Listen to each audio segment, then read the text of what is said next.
Welcome to your daily news impacting the markets. As Hollywood's summer box office heats up, Warner Bros. Discovery's Superman has crossed $400 million globally, while Comcast-owned Universal's Jurassic World Rebirth is racing toward the $650 million mark. After just 2 weekends in theaters, Superman has generated $406 million worldwide, including $235 million from North America and $171.8 million internationally, reported Variety on Sunday. While domestic performance has held steady, overseas turnout has underwhelmed, with just $45.2 million added in the film's second weekend abroad. The reboot, starring David Corenswet, is a pivotal launch for DC Studios' new cinematic era, which includes upcoming spin-offs like Supergirl and Clayface, as well as new Wonder Woman in development. Meanwhile, Jurassic World Rebirth continues its box office dominance, pulling in $40.2 million from 82 international markets over the weekend. The film's new total now stands at $647 million globally, including $371 million from overseas territories. The dinosaur reboot, led by Scarlett Johansson, Jonathan Bailey, and Mahershala Ali, is among only 3 Hollywood films this year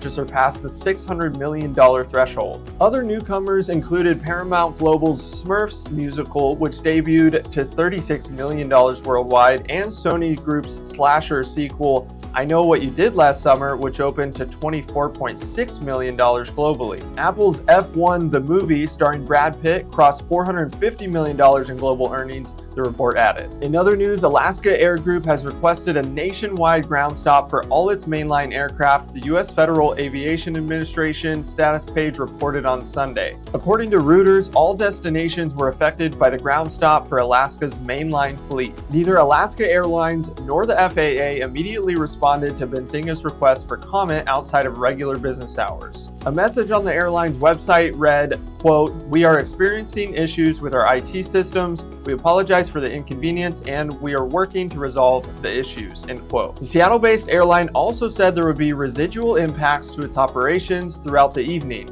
without providing more details. The disclosure of Alaska's IT issues coincides with warnings from Alphabet's Google and Palo Alto Networks about the scattered spider hacking group's targeting of the aviation sector. A hack disrupted some IT systems at Hawaiian Airlines, an Alaskan Air Group company, in June.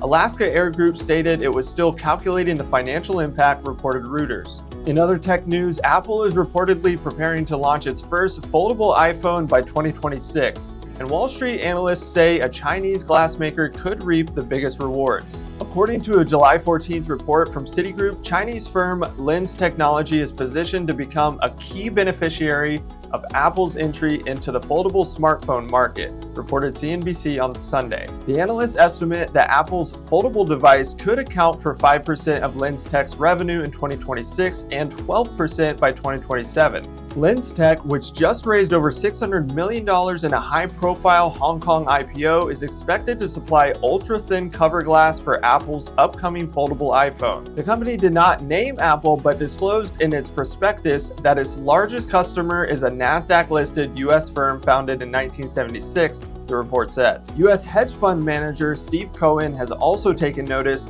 increasing his stake in Lens Tech to 8.41% following the IPO, according to the exchange filings. While Apple has yet to confirm the product, analyst Ming-Chi Kuo previously said that the device is likely to use Samsung's display crease-free OLED panels and could debut as early as late 2026. Bloomberg columnist Mark Gurman also has reported that Apple's foldable phone will be priced around $2,000, similar to Samsung's Galaxy Z Fold.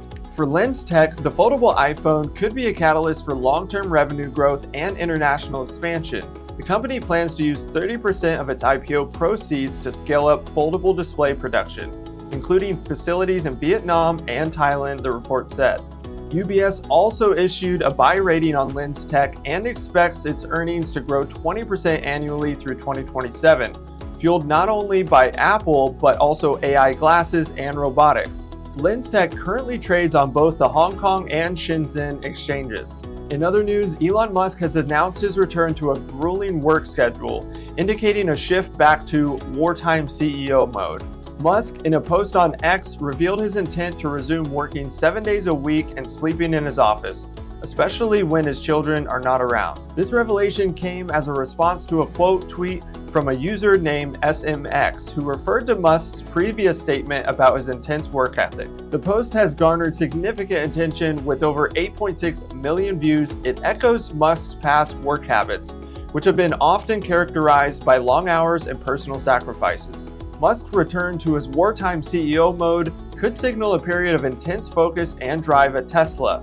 In the past, such phases have coincided with significant developments and breakthroughs at the company. However, they have also raised concerns about Musk's personal well-being and the sustainability of such a demanding work schedule. Despite the lack of specific context around the tweet, it's clear that Musk's commitment to his work remains unwavering. As a leader of one of the most innovative companies in the world, his work habits continue to draw both admiration and concern. In other news, Microsoft has issued an urgent security alert after uncovering active cyber attacks targeting SharePoint server software widely used by US government agencies and businesses for internal document sharing. On Saturday, Microsoft disclosed that previously unknown vulnerabilities in on-premises SharePoint servers are being exploited in a zero-day attack, reported Reuters. The company confirmed that SharePoint Online in Microsoft 365 is not affected, saying, quote, "We've been coordinating closely with CISA, DoD Cyber Defense Command, and key cybersecurity partners